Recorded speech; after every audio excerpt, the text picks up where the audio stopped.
Your soul is covered with layers of illusion. This is called Maya. How does this illusion distort the truth? How do these illusions create the ego? This is really important stuff.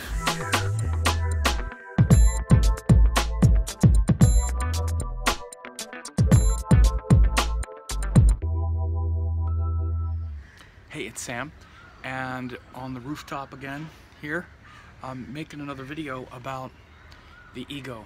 And first one that I did was like an overview of the ego and basically how we are all ego once we descend in this realm. I'm going to get very specific in this video about how this happens, literally according to Kashmir Shaivism and the workings of how spirit comes down from a completely non-dual state where there's only oneness to a dual state, and what happens to those universal powers as they descend.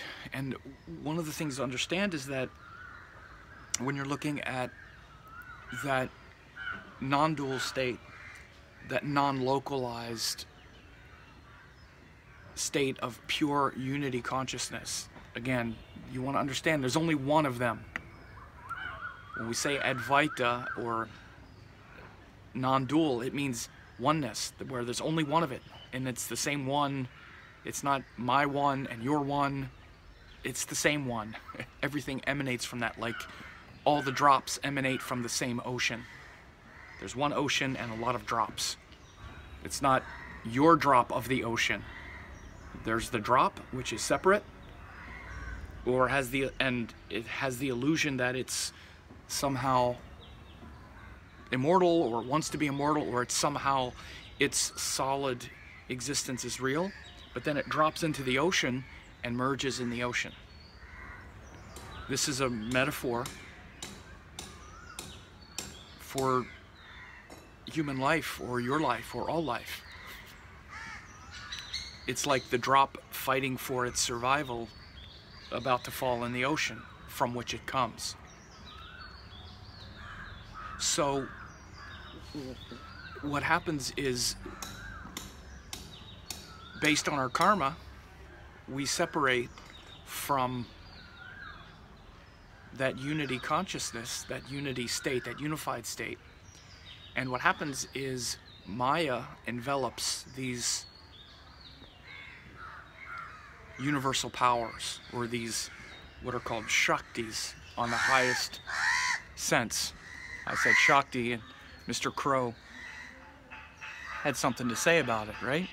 So, how is the ego formed from the unity consciousness, the non-dual state? How is the ego formed? What happens? Well, according to Kashmir Shaivism, you have what are called the 36 tattvas, and this shows how from this state of unified non-duality, our energy and awareness filters down into this world of duality. And you have first you have 5 what are called pure tattvas, which all have to do with the non-dual state. Then you have the 5 pure impure tattvas. It's called pure impure tattvas. And this is where we start to see duality. And in particular, what happens is we start to see Maya envelop the 5 powers of the self, of the Atman, of the Shiva consciousness. And those 5 powers are Chit Shakti, Ananda Shakti, Icha Shakti, Jnana Shakti, and Kriya Shakti. Now, the Shakti means pure power, just like Shiva means pure awareness and pure self. Shakti is the expression of that. Again, but in the Shiva Shakti realm, it's a non-dual state. And you're saying, how's it non-dual if it's Shiva and Shakti? Again, this is where language gets to be very tricky. So those pure Shaktis, those pure powers, become covered in Maya and illusion in different ways. And in this one, I'm going to mainly talk about the Jnana Shakti, which is the power of knowledge and intelligence and wisdom. But I'll talk about each one of them first. The Chit Shakti is the pure self. And when Maya interacts with Chit Shakti, it creates the false self. Maya is the illusion that this is the self, when the reality is there's only one self, the unified self that is the same self in all selves. So Maya interacting with Chit Shakti creates the false self. Then there is the Ananda Shakti, Maya covering Ananda Shakti. Ananda means bliss. Creates the illusion of happiness, pleasure, limited bliss. So bliss is of the soul. Happiness and pleasure are of the false self, of the ego. We'll just use the word ego. This is what the ego is. It's the false self, not the true self. It's the false sense of bliss in the form of happiness, and then the desire, the raga, to chase happiness in a limited form rather than the bliss of the soul. Then the Icha Shakti, which is pure power, infinite power, infinity, becomes covered with the limitation of space and time. Means my power is limited to time and space. This is the illusion. Maya interacting with Icha Shakti creates limited time and space rather than infinite time and space, or what you might call omnipotence and omniscience. And then Kriya Shakti. Kriya means action, basically, or the infinite action, the infinite power. Interacting with Maya creates limited action and karma. Because again, we're then acting through a limited self. I have limited power, which again is the quality of Icha Shakti. Limited power in limited time and space, so that creates limited actions and attachment to those limited actions. And the binding effects of the limited actions, which is literally our karma, right? So the binding effect, so Kriya Shakti interacting with Maya creates limited action and karma and attachment to the actions. And then Jnana Shakti, which is intelligence. Maya interacting with Jnana Shakti creates limited intelligence. And I'm going to talk more about this one in greater depth today because it's very important, because we live in a world of information where we think we're intelligent, but we don't even really understand the nature of the intellect. So again, pure intelligence, which means the unification of the knower, the known, the knowing, the knowledge itself, all of those things, again, are non-dual. They're all integrated. Meaning there is truth. And the real truth is integrated between the knowledge, the knowing itself, the knower, the known, all of that. But instead, Maya creates the intellect or the buddhi, and that's in a higher sense. That's the highest sense, is the buddhi and the intellect, which separates things into details, and it also creates a higher knowing and the capacity for higher knowing. So if we're establishing the intellect in the buddhi, it's actually quite good, but we're usually not. We usually mistake details and information for knowledge and knowing. So it's important to first understand the function of jnana. And this is where people often get really hung up. The function of jnana, or the real benefit of knowing, is actually knowing the real from the unreal. So as a Shakti, Jnana Shakti, meaning the power of knowing, is actually the power of knowing what's real from what's unreal. That's the only usage, actually, of Jnana Shakti. That's the only way that it's important. Again, that's the master quality of jnana. The master quality is not what's right from wrong, what's good and bad, what's accurate or inaccurate. It's not that 2 + 2 = 4 rather than 2 + 2 = 5. That's not jnana. That's just information. The highest quality of jnana is what's real and what's unreal.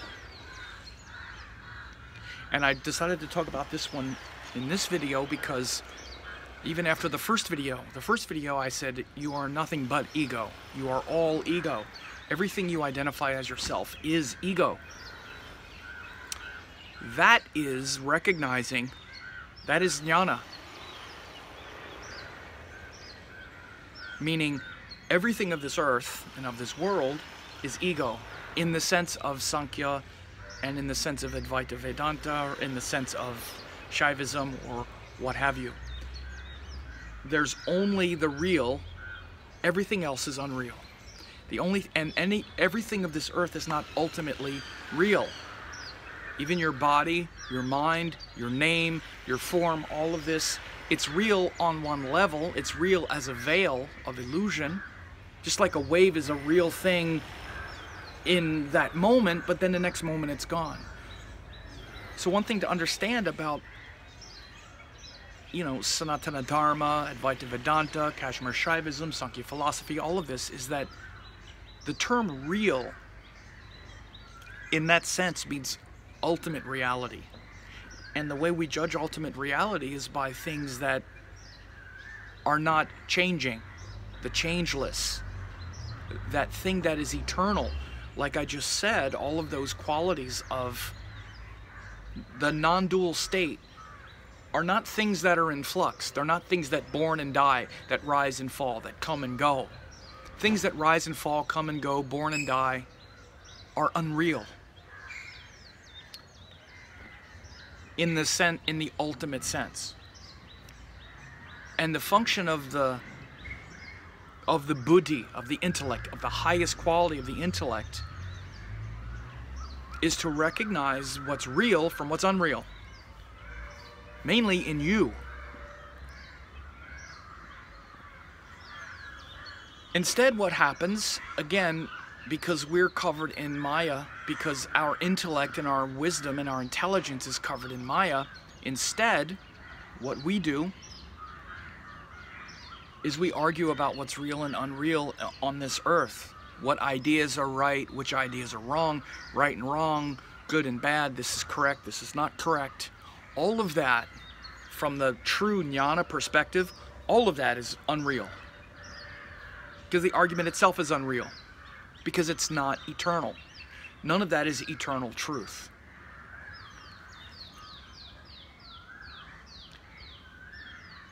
And what's eternally true for the jnana, or for the jnani, is that this world itself is covered in veils of Maya, veils of illusion. And not only is it covered in veils of illusion, but then that illusion itself is covered with this thick ignorance. Which means not only are these 5 Shaktis covered in Maya, but Maya itself is covered in illusion, which means most of us don't even know that we're under illusion. We think, oh no, this is right, this is real. So it's kind of like Maya or illusion covered in ignorance.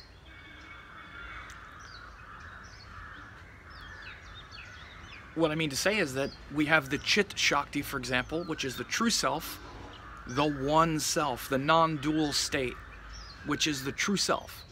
That's the reality. That's covered in Maya, which says, no, that's not real, this is real. I'm real, this separate person is real. That's how Maya covers it. When I say even that is covered in ignorance, I mean to say, how many of us question that paradigm? We don't even question the Maya. We'd say, oh, no, this is real. I'm real. This is real. These ideas I have are real. So the Maya is even covered in Maya. The Maya is covered in avidya, or ignorance. We're not even aware that we're under the spell of Maya because it's so deep. So this is how the ego is formed. This is why when I said you're all ego, everything you associate with yourself is nothing but ego. That's what I meant. The limited self is Chit Shakti covered in Maya.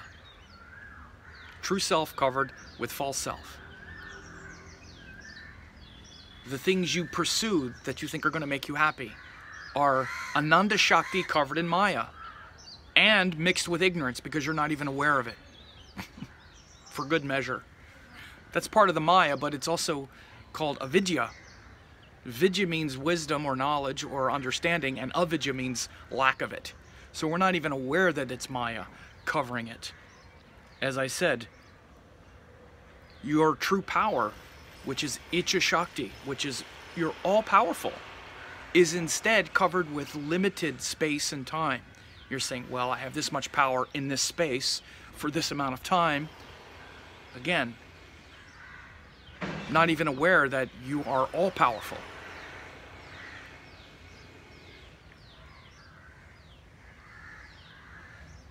Your actions, which are almighty, are instead covered and show up as karma, which are attachment, which is the Kriya Shakti, the real power you have to do anything, is instead, I can only do this, and it's full of attachment. And again, covered in ignorance. And as we said, the Jnana Shakti, which is the capacity to know right from wrong, truth from fiction, real from the unreal, is again covered in these battles over things of this world. This is good, bad, right, wrong, moral and immoral at best. Many times we don't even use the jnana for that. And so again, we have to understand that for the jnani, this is the highest state of the mind. I say this because we are very intellectual in this day and age.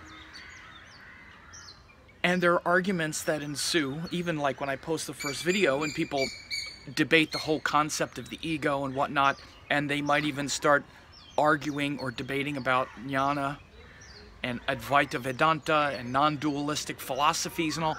This is literally jnana covered with Maya, covered in ignorance.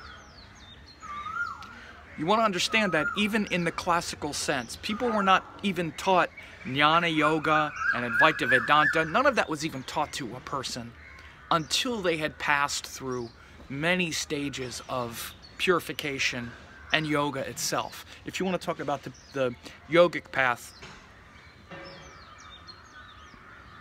that's the easiest way. First, they were taught what's called Karma Yoga, which actually breaks the ego and which brings humility.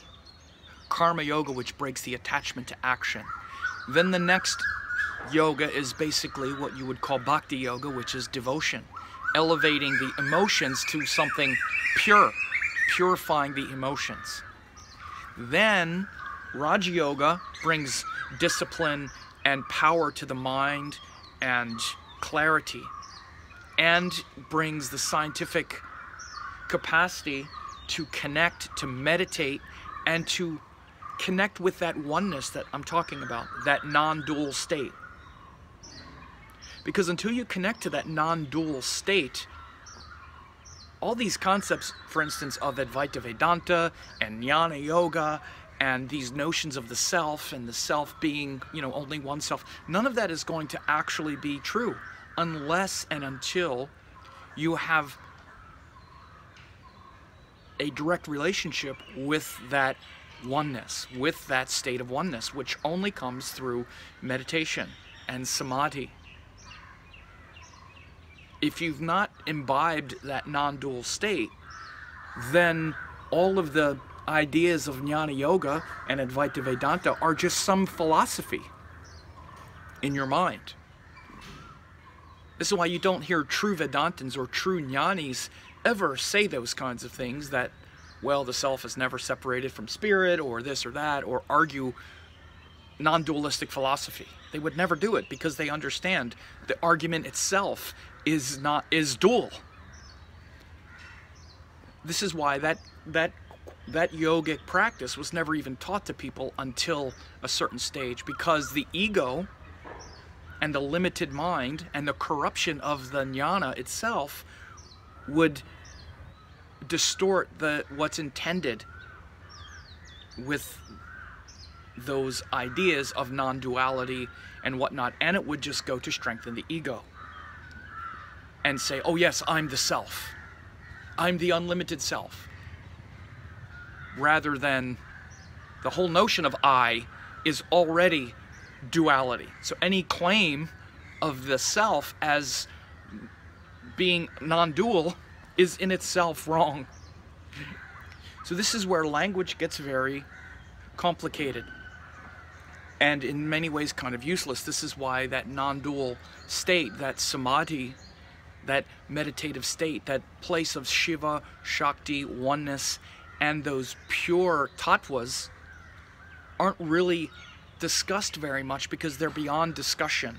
They're beyond the realm of language and this world. This is why even what I said before, and I'll say it again, that non-dual state, that state of truth of who you really are, is not of this world.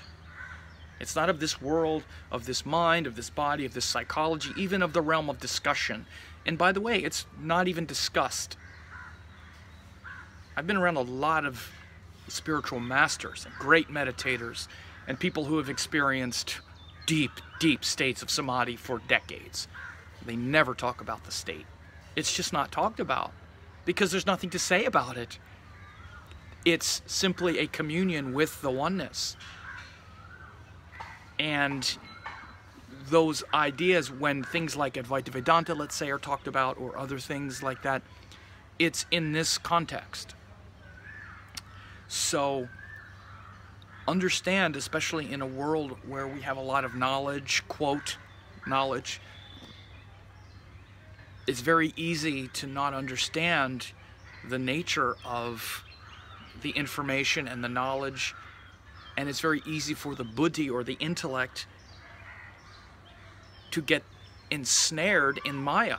In fact, it is ensnared in Maya. The only real use, or I should say the only use of the intellect in the highest sense, is to recognize truth from fiction. That's what jnana is in its purest form. As we evolve higher and higher states of awareness, that becomes very clear. On this mundane level, however, because we've incarnated in duality, that function of the mind is used to recognize, you know, danger from things that aren't dangerous. And of course, as we learn things, even obviously, you know me as an astrologer, it's to recognize the right detail from the wrong detail and this kind of discrimination. But all of that is a play of duality, and that's a very high use of the intellect, of our discrimination. It's called discrimination, obviously. And that's how the buddhi, that's how the ego uses that quality of the mind on this plane. This is what discrimination is. It's what it's for. And that discrimination is important so that we don't get attached to the other lower forms. And it's the reason I'm talking about this one, because buddhi is actually the highest functioning of the mind, and the first faculty that we need to awaken in order to see our way out of the confusion and out of the morass, so that we can see through our attachment to our karma rather than our full power, so that we can recognize, this is Maya covering Kriya Shakti. That's why I have attachment to action. This is Maya covering Ananda Shakti. This is why I'm chasing sensual pleasure rather than the bliss of the soul. For example, this is Maya interacting with Chit Shakti. This is why I identify as this limited being rather than as an infinite being.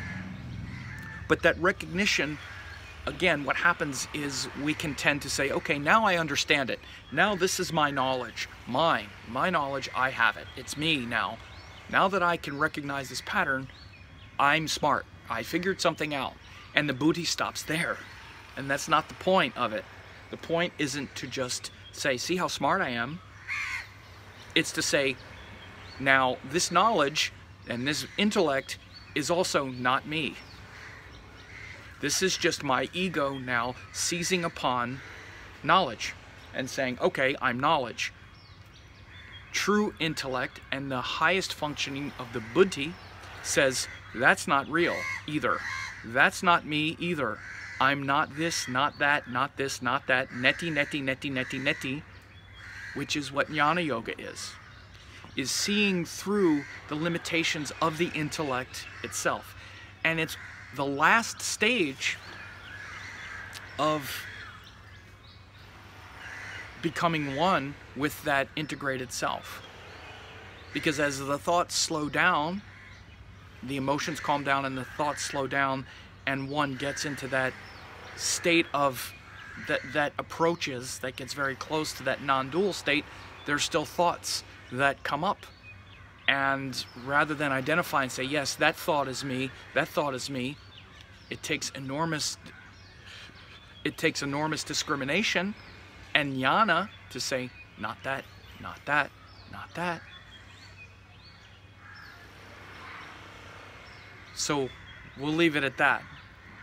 And it's beautiful to talk about and to understand. And of course, what astrology does is gives our buddhi, gives our mind and our intellect a structure and a framework to understand how our consciousness is unraveling and unfolding here on this level.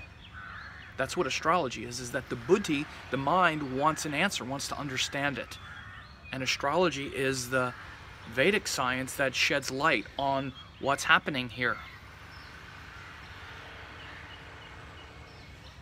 So keep that in mind, and I hope this was helpful.